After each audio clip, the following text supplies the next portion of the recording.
મિત્રો, મહાશિવરાત્રિ એકદમ નજીક છે. રવિવારે શિવરાત્રિ છે અને રવિવારે તમારે કોઈને ગિફ્ટ આપવું હોય તો એના માટે આપણી પાસે અઢળક ઓપ્શન છે. જેમ કે તમે જોઈ શકો વોલ પર જે શિવજીનું આપણે સ્ટેચ્યુ જે બનાવેલું છે એ પણ તમે ગિફ્ટ આપી શકો. એક વોલ પર આખું એક જ સ્ટેચ્યુ હોય ને દિવાલનો લુક એકદમ વધી જતો હોય છે. આ રીતે વોલ આર્ટની અંદર આપણી પાસે બહુ બધા ઓપ્શન છે. જે 12 જ્યોતિર્લિંગ આપણે કદાચ દર્શન કરવા નહીં જઈ શકીએ પણ ઘરે બેઠા બેઠા કાયમિક 12 જ્યોતિર્લિંગના આપણે દર્શન કરી શકીએ. એ જ રીતે ગણપતિ દાદા છે કે જેટલા નામ છે એ નામ બધા અમે આની અંદર કવર કરવાની કોશિશ કરેલી છે. વોલ આર્ટની અંદર બહુ બધી ડિઝાઇન છે.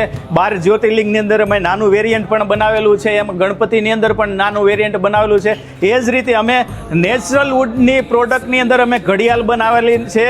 આ ઘડિયાળની અંદર લાઈફ ટાઈમ કાંઈ થવાનું નથી. કદાચ પડે, ભાંગે, તૂટે એક ક્યારેય તમારે પ્રોબ્લેમ આવવાનો નથી. આ ઘડિયાળને 10મા માળેથી ઘા કરી ગયો ને તો આને કાંઈ થવાનું નથી. આપણે કાંટા બદલાઈ નાખવાના, બાકી બધું ઓકે. તો આ ટાઈપની મજબૂત પ્રોડક્ટ પણ લેઝર આર્ટની અંદર મળે છે, જે નેચરલ વુડની અંદરથી આપણે બનાવેલી છે. આવી કંઈ પ્રોડક્ટ જોતી હોય તમારી વોલને એકદમ ડેકોરેટિવ બનાવી હોય તો તમે લેઝર આર્ટનો કોન્ટેક્ટ કરજો. ધન્યવાદ.